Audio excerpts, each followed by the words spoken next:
To the fighter pilot, speed is life. This credo means harnessing the full power of their machine to outfly and outgun their opponent. Revolutionary technology takes fighter aircraft from the prop age to the jet age. From the verge of stall speed to beyond the sound barrier. Now, you're in the cockpit as ultra-fast fighters use speed as a weapon against lethal opponents, culminating in the first supersonic gun kill in history.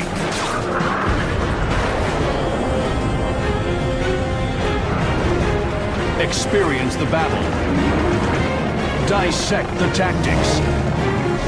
Relive the dogfights.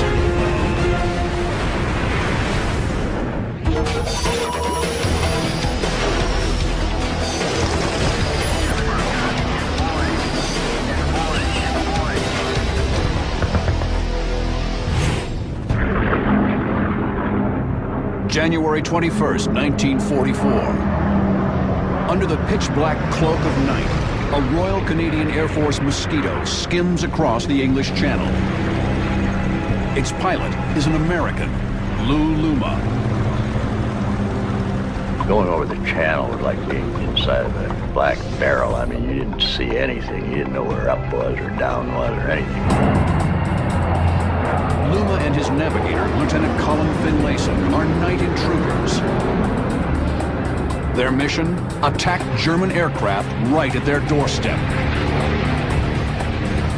The psychological advantage was great. They knew every time they came home that there was an intruder hanging around the airport. Luma's Mosquito advances to Hildesheim Air Base in Germany. Without radar, Luma has to depend on visual cues to spot his prey. He could look for the exhaust fires from their engines. He could look for the guy that forgot to turn his lights off, or turned his lights on for some silly reason. Within minutes, an outgoing enemy pilot exposes himself with a costly mistake. He's left his lights on. The navigator spotted this one white light coming toward us. We had a white light in the nose and a white light in the tail. A Messerschmitt 410, and it's climbing fast. Luma stays low, undetected. As the German plane passes overhead, Luma cranks his Mosquito into a sharp 180. He has to gain ground quickly before the German fighter reaches his target. Adrenaline surges through Luma's veins as he races toward his enemy.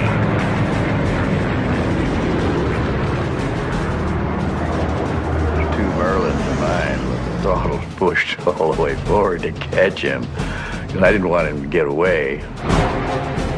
In his excitement, Luma closes too fast. He's about to overshoot the German. At that point in time, I'm just sick at the stomach. I think, God, I'm screwing this up. Luma slams down the landing gear and throws his Mosquito into a series of hard turns to drain airspeed. He manages to stay behind his prey. He opens up with all 8 guns.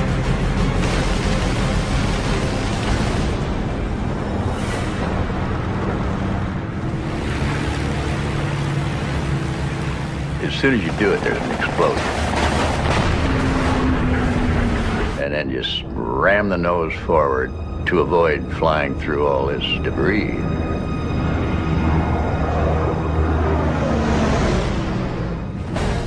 Later, Luma learns that the German pilot he defeated was a Luftwaffe ace.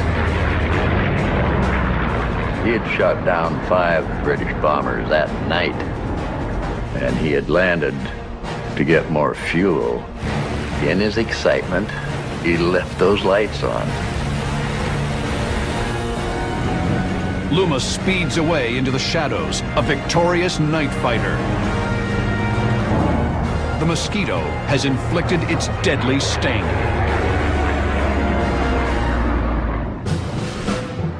The de Havilland DH-98 Mosquito is one of the fastest airframes of World War II.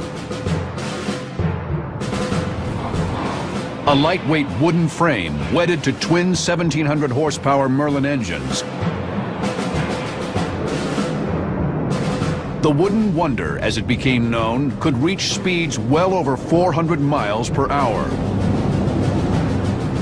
There's nothing that was built then that would be able to catch you. Its performance and its massive firepower of 4 20mm cannon and 4 30 caliber machine guns made the Mosquito a force to be reckoned with. They could go on any number of utility missions and combat missions as well. Weather reconnaissance, photo reconnaissance, attack missions where they would actually put bombs on things. They could go on strafing missions down low.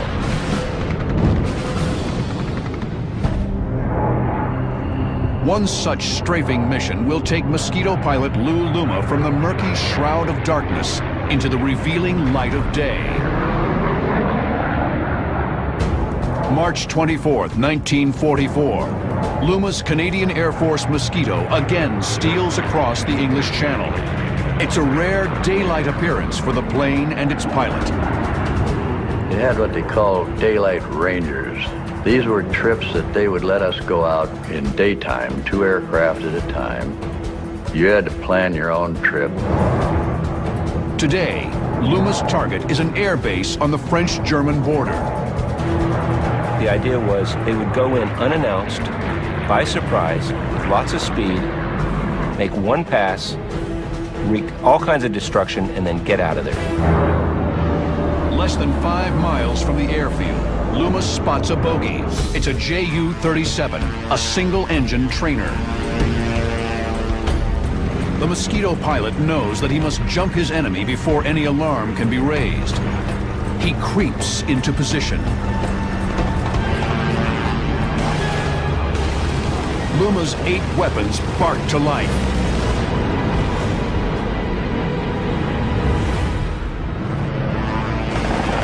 The German trainer disintegrates under the combined weight of fire. He probably never, ever knew what hit him. Luma continues to the airfield at about 400 miles per hour.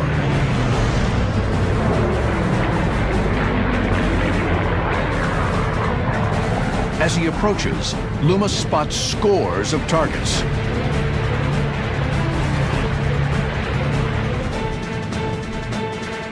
Aircraft and gliders parked in the shape of an L along the flight line. We predetermined that we were only going to make 2 passes. Down the one, circle to get in line for the other row, and then get out of there. Get in, hit them quick, and get out quick. The Mosquitoes wade through the ground targets,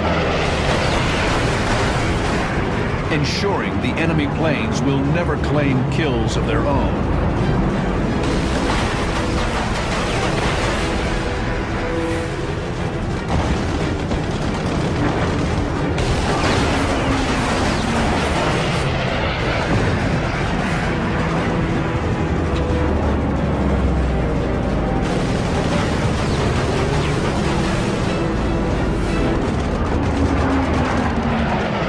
Aircraft fire all around them. The Mosquitoes climb away, leaving behind the smoke and debris of a successful mission.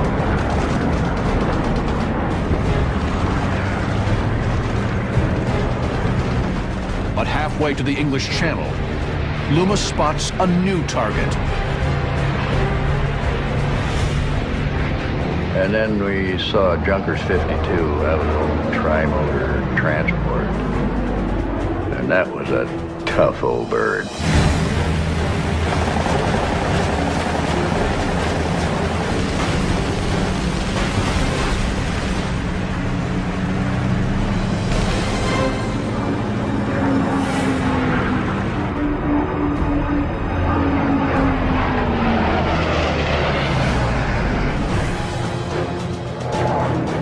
cinema breaks for the safety of England. He lands home having scored his 5th victory.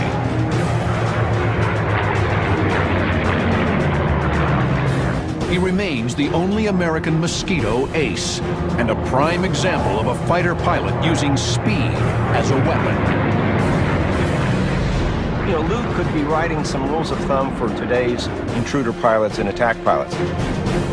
The Mosquito earned a reputation in the European theater for its rapid speed and its hard-hitting armament. But in the Pacific, another aircraft will earn its place in history as the fastest Allied fighter of the war. April 22nd, 1945. F-4U Corsairs of the U.S. Marine Corps patrol off the coast of Okinawa. Flight leader Lieutenant Jerry O'Keefe and his men are part of VMF 323, the Death Rattlers. They have been tasked with a special late-war mission to seek out and destroy Japanese kamikazes before they strike home on American ships. We had been patrolling above the picket ships for over 2 hours without any activity and no enemy planes in the area. All of a sudden, we were notified by the picket ship below us that a large number of enemy aircraft were coming down from the north, from the direction of Japan. A swarm of suicide aircraft rattles toward the American fleet. They begin to loosen their formation and disperse in an effort to present fewer targets to the advanced American fighters patrolling the area. One such patrol, led by Jerry O'Keefe, is high above and closing fast. If your advantage over the enemy is, say, 50 or 60 miles per hour in speed, it makes very little sense to get involved in a turning contest with them. Instead, use an altitude advantage, dive in a high-speed pass, pick your shot, fire, and use that momentum to zoom again and retain your altitude advantage. O'Keefe picks a target out of the pack. A slow-moving Val dive bomber at 2 o'clock low. Anxiously, O'Keefe slams his throttle to the firewall and dives, determined to land the first punch.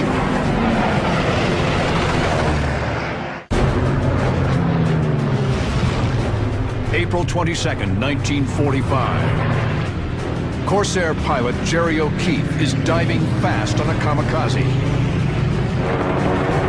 The Japanese plane fills his gun sight. O'Keefe rolls in and does a classic gun run on it like he did in the training command. So he makes one pass at this valve and disintegrates it with a 50 caliber.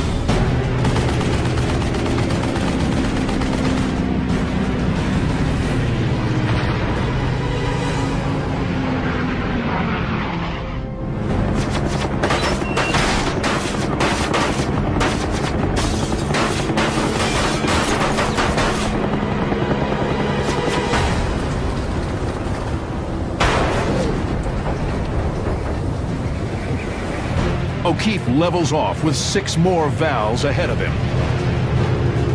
His powerful Corsair will have no trouble catching up to the lumbering dive bombers. The D-3A2 Val is the primary dive bomber of the Imperial Japanese Navy. But with fixed landing gear and a weak 1,300 horsepower engine, the Val is not much of a dogfighter. The F-4U Corsair is the most advanced fighter in the Pacific. Identifiable for its innovative gull-wing design, the Corsair earned a reputation for its searing combination of speed and firepower. The Corsair was far superior than any plane really in combat that the Japanese had at that point. The Corsair's power comes from the legendary R-2800 radial engine, the same engine that powered the F-6F Hellcat and the P-47 Thunderbolt. the R-2800 in the World War II fighters. What a fantastically reliable, capable, powerful aircraft engine. Tremendous ability to put out power. The Corsair can top 440 miles per hour, making it the fastest fighter then in service with the armed forces. Now, Corsair pilot Jerry O'Keefe is using his aircraft's trademark speed to close the gap on 6 Japanese Val dive bombers. I was behind them, and it was my intention to shoot all 6 of them down, but it didn't work out that way. O'Keefe sights up the leader and pulls the trigger. And I missed him, and he left the formation and turned sharply to the left.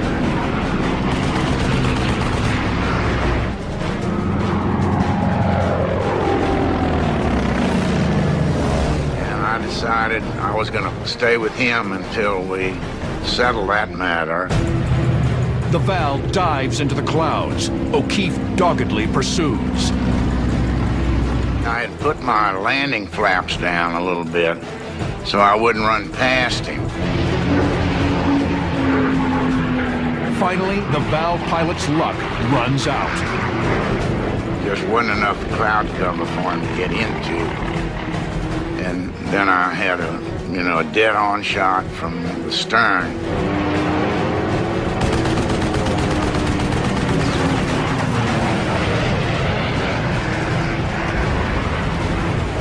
He just blew up,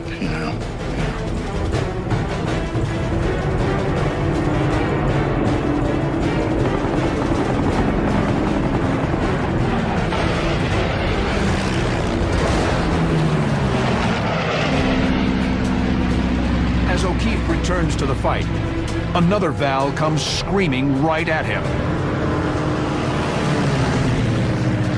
We went past like this, and then we both turned into each other to try to get an advantage. This kamikaze pilot has the heart of a dogfighter. The 2 aircraft engage in a deadly low-speed scissors above the water, taking O'Keefe to the wavering edge of stall speed. O'Keefe is lowering his flaps, slowing down. This is a Val that can fly actually probably slower than he can, trying to pull inside of it. On the second pass, O'Keefe lands a few hits. The dive bomber smokes, but its pilot refuses to back down. The kamikaze noses up, intent on ramming the Corsair. I guess he realized that he was gone and wanted to take me with him, and I didn't want to go. O'Keefe desperately yanks the stick back.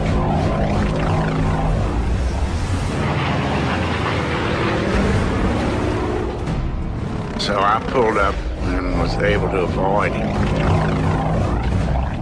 But it was very, very close, and I was extremely scared. The Val noses over and plunges into the water.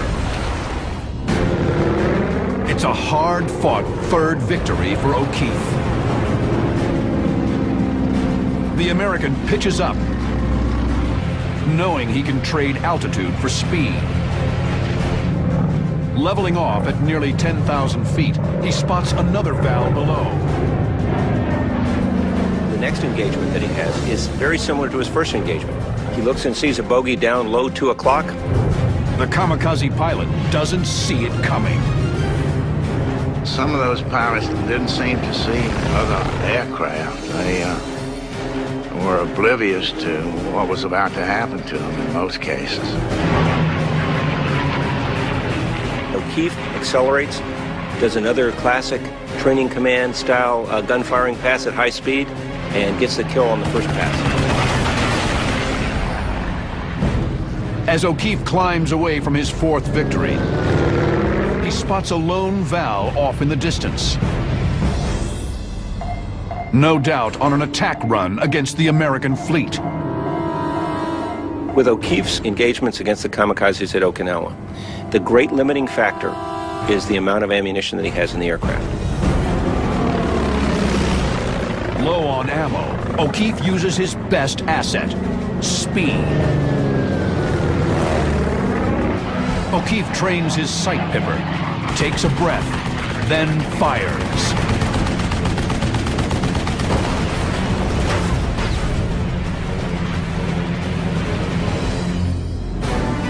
With only a handful of .50 caliber rounds left in his guns, First Lieutenant Jerry O'Keefe becomes an ace in a day by splashing 5 kamikazes. The other death rattlers bring the day's total to 17.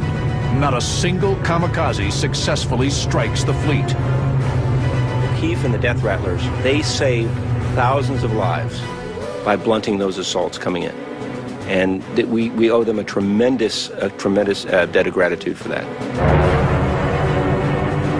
The F-4U Corsair proved itself to be the consummate war machine of the Pacific Theater.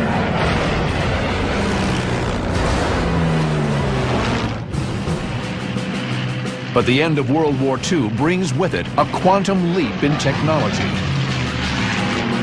Pilots trained to harness the power of piston engines now had to adapt to the blistering speed of jets. The Korean War ushers in the jet age of air combat, where speed becomes a major factor in turning the tide for the Allies. December 17, 1950. 4 F-86A Sabre jets knife through the icy skies of North Korea. It is one of the first combat missions for the new swept-wing fighter. The stakes could not be higher. Before the F-86s came on, we're flying straight-wing F-80s. Good airplane, good flying qualities, but no match for the MiG-15s. The MiG-15s came on the scene, we were putting bombers over the north, and they were getting chewed up. We had to get air superiority, and the F-86 was the aircraft to do that for us. Lieutenant Colonel Bruce Hinton leads the mission. The North Koreans are unaware that the Americans are fielding new aircraft, and Hinton plans to keep it that way. We were cruising at a low airspeed to imitate F-80s to entice the MiG to show up and combat us. There's a saying in fighter aviation and dogfighting, if you're not cheating, you're not trying. So luring the enemy up for a fight, creating deception is all legal, and it's all encouraged, and it's anything you can do to get them going. In a matter of minutes, the enemy Air Force takes the bait. Hinton's wingman calls out bogies crossing the Yalu River at 9 o'clock and closing fast. 4 gleaming MiG-15s bore into the attack. The fastest dogfight of the new jet age is about to kick off.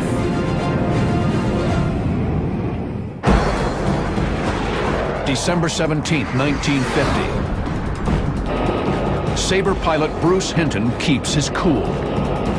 He's got enemy MiGs approaching his flight at breakneck speed, but he wants to lure them in close before he strikes. All we knew is we had to attack first.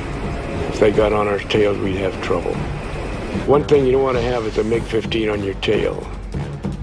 At all. Ever. Ground control orders the MiG pilots to get a closer look at the American fighters before they engage. As they pass beneath the 4 Sabres, the North Koreans catch sight of the swept-wing design. And to the MiG's chagrin, here's his airplanes sitting there that were every bit as high performance as they were. The MiG itself was actually slightly slower than the F-86. The American trap is sprung. Well, upon sighting the MiGs as they were crossing underneath us, I called drop tanks now, and we all drop our external tanks. At that point, I turned to maneuver. Breaking right, Hinton firewalls the throttle. We had to pick up speed from what we were cruising at. I had to pour in the coal to get the airplane moving. So we had to pick up speed and pick up maybe to .85 or something like that. Hinton's flight noses down and swings in on the enemy's 5 o'clock, closing fast.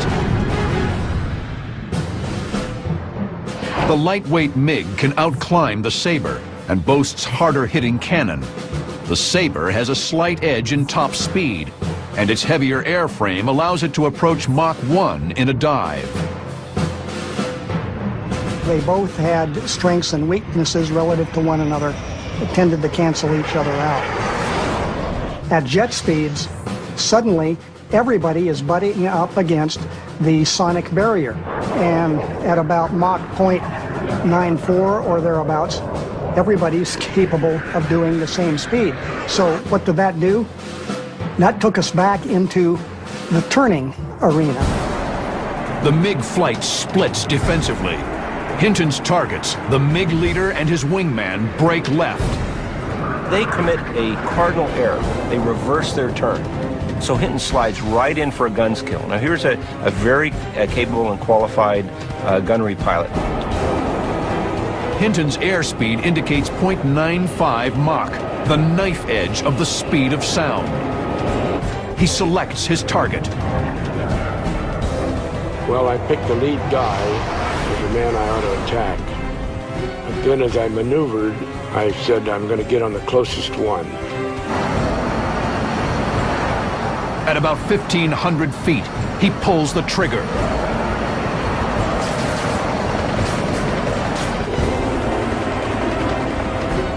I could see the hits bouncing off his airplane, or at least reflecting off his airplane.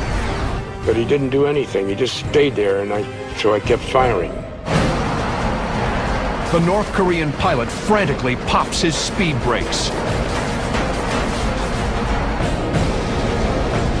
At that point, the bogey does a second incredible error, and that's to try to slow down, maybe to spit him out, maybe to make him overshoot the turn.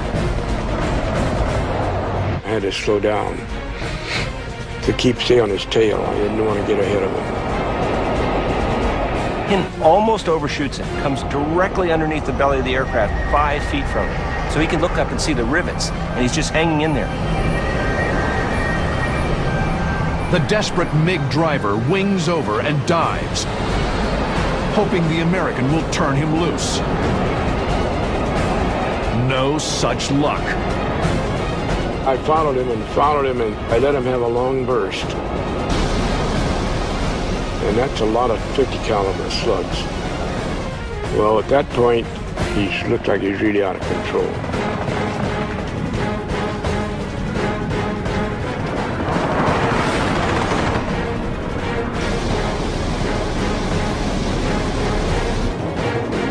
The MiG plummets into the snow-covered ground below.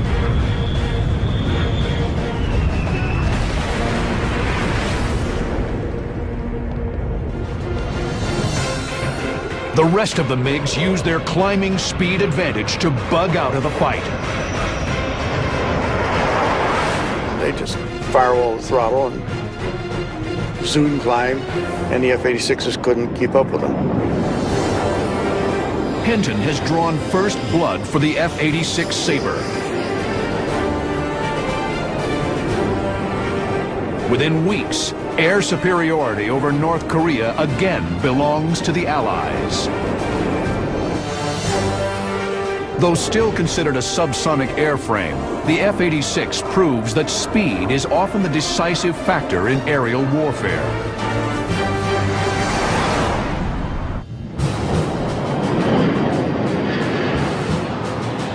As the science of high-speed flight becomes more thoroughly understood, the next generation of fighter aircraft incorporates technology and design elements that make the sound barrier a thing of the past. In the hostile skies over North Vietnam, ultra-high-speed interceptors like the F-4 Phantom make their combat debut. And one skilled Phantom crew will bet it all in an attempt to score the first supersonic gun kill in history. June 2nd, 1972, Thud Ridge. An elaborate rescue operation is underway to save Roger Locker, an F-4 Phantom crewman downed northeast of Hanoi 23 days prior. Major Phil Handley and backseater Jack Smallwood lead Brenda flight, 4 F-4 Phantoms tasked with keeping enemy MiGs at bay while the rescue ships go in. A massive raid was laid on because that Super Jolly Green Giant and those prop-driven Spads, A1s, are going to have to go in there right into the jaws of hell up by the doorstep of Hanoi to pick him up.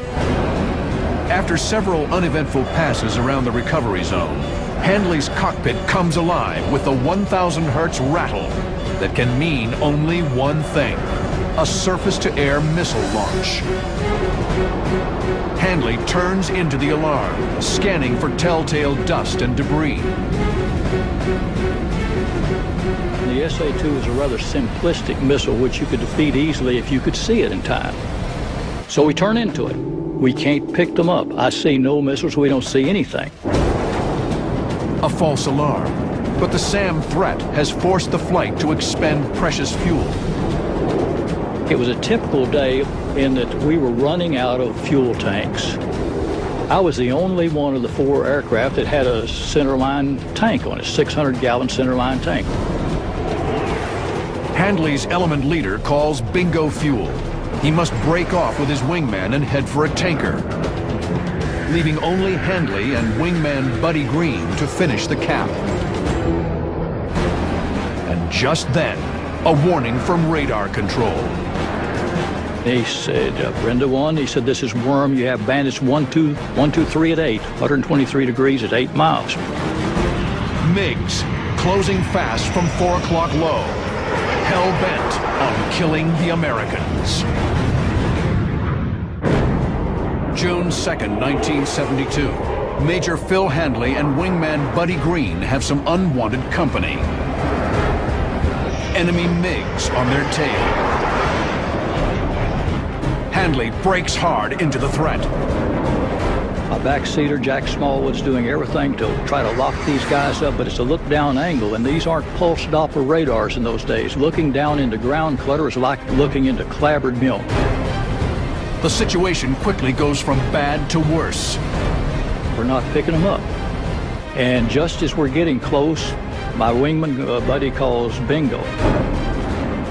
Handley's wingman needs to egress and refuel. The flight lead knows that separating could be deadly. The Americans disengage and head toward the Gulf of Tonkin. But on a routine check of his wingman's 6, Handley spots something. I see this glint of light behind Buddy, down low, about 4 o'clock. Well, MiGs are silver at the time, and nothing could be producing a glint of light other than a silver MiG. The Major orders his wingman to cross to his right wing, allowing him a better view. At a range of about 8,000 feet, there they were, bigger than Dallas, 2 silver MiG-19s, perfect sharp bearing aircraft. The MiG-19 is small, agile, and armed with 3 30mm cannon. Its twin engines each pump out over 7,000 pounds of thrust, making it the first supersonic fighter in the Soviet arsenal. The F-4E is the Air Force's ultimate version of the venerable Phantom II. Originally designed for Navy fleet defense, the Phantom's role evolved into that of a dogfighter during the Vietnam War. To that end, the E model is equipped with an internal 20mm cannon in addition to missiles. But the Phantom's reputation is built on raw power. Its twin J-79 engines pump out nearly 18,000 pounds of thrust each, allowing the massive fighter to double the speed of sound.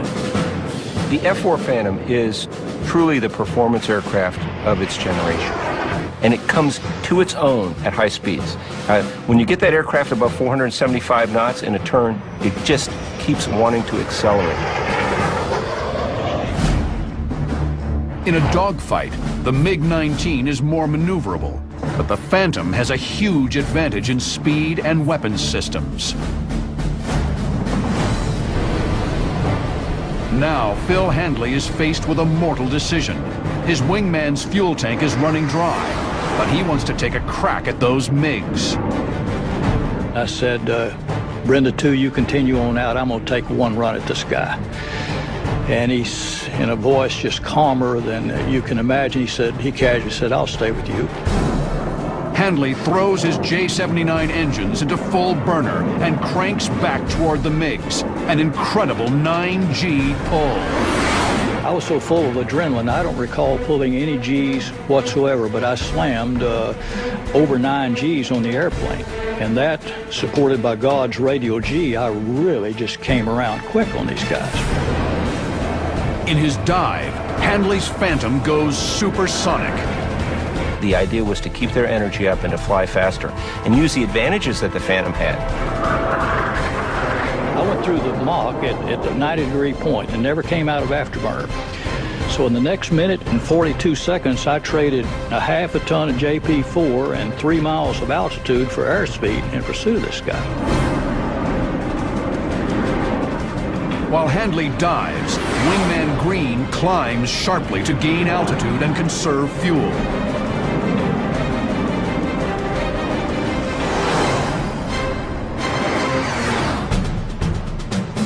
The MiG leader makes a critical mistake. He climbs after Green, allowing Handley to slip past and line up a missile shot from behind. Handley rolls out on the Bandit 6. He puts a 5-mile bore sight on the leader and ripple fires his 2 radar-guided AIM-7 Sparrows. The first one, the rocket motor didn't ignite, just fell off. The second one took off and didn't guide, just went into a moonshot. Handley is closing at nearly twice his enemy's speed. If he continues like that, he'll overshoot them. He wants to take that energy, keep the speed without slowing down, and just fly a bigger distance through the air. And if he pulls the nose up, makes a large corkscrew maneuver and then back around, he will have flown the equivalent of 5 times the distance that the MiGs have flown. So that's how he keeps his airspeed and also keeps in geometric position on his pursuit. Handley's radar-guided missiles are gone. He's down to his 2 heat seekers, the notoriously ill-performing AIM-4 Falcons. It was a hit-to-kill missile. That's all it had. So I slapped it down. The tone in your headset says the missiles are looking because it sounds like a Norelco Razor. The lock tone sizzles in his headset. The time is now. Handley pushes the button and fires. June 2nd, 1972. Major Phil Handley launches his last 2 missiles at a pair of MiG-19s.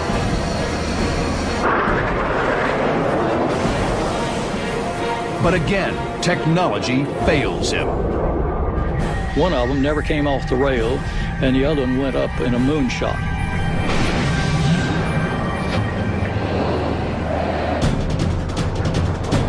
Left with only his 20-millimeter cannon and closing at over 900 miles per hour,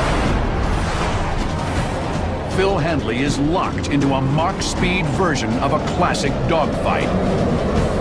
He will attempt the first supersonic gun kill in history. Handley's a guy that had a game plan that didn't count on anything working. So now he's just been let down by all the technology that American missilery has to give him. Does he give up? No, he has kept himself in the position. Handley is here. The lead MiG and his wingman are here. Though he has kept himself in a pursuit position, Handley must now get a firing angle. An airplane turning that isn't jinking around has a plane, an imaginary plane that sticks right vertically perpendicular to his canopy out. If you can get into that plane of motion ahead of him and have a bullet stream laying out there and he doesn't move, he'll fly through that stream. The lead MiG-19 brakes hard right. Handley witnesses his enemy's awesome agility firsthand. A MiG-19 is a very fast turning airplane. There's no way that I can do any sort of a lag maneuver or stay inside his turn, so now I'm down to a high deflection shot with the cannon. Handley pulls hard right. He thunders toward the slower-moving MiG at a speed equivalent to 4.5 football fields per second. There is no room for error.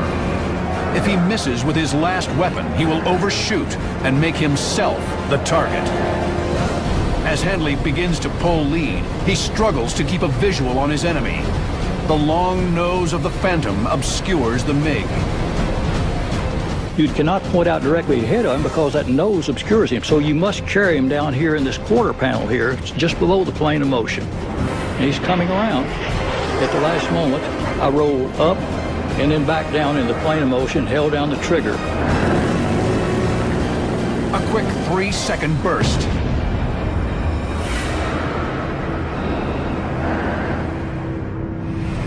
.310 20-millimeter rounds hurtle into the MiG's line of flight.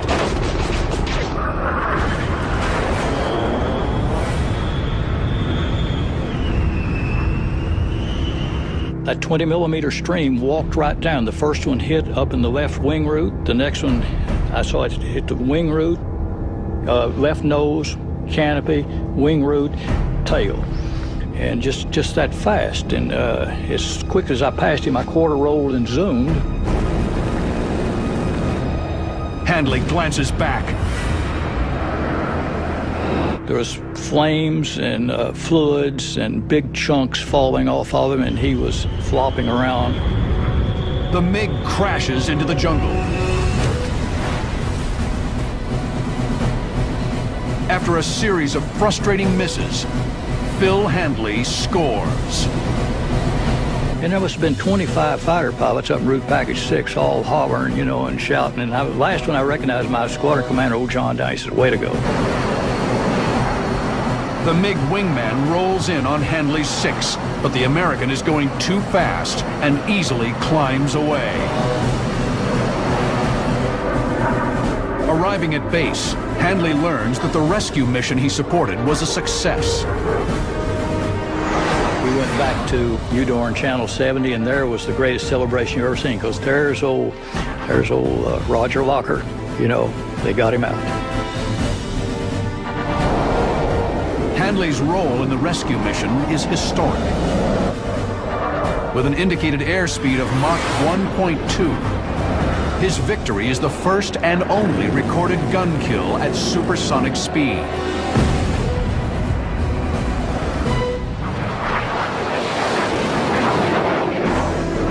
Most modern fighter aircraft are capable of surpassing Mach 2, indicating that speed and life continue to be one and the same. The question now becomes, how fast is fast enough? The question you have to ask yourself is, once you have a Mach 3 fighter or interceptor, what are you going to do with it? Because unless the enemy has a Mach 2.8 interceptor or fighter aircraft, what are the relative advantages of your airplane over whatever anybody else might have parked on the runway at the same time? Today's air combat tacticians are often more interested in the performance of an aircraft's weapons systems than the performance of the plane itself. You have very powerful, reliable radars. You have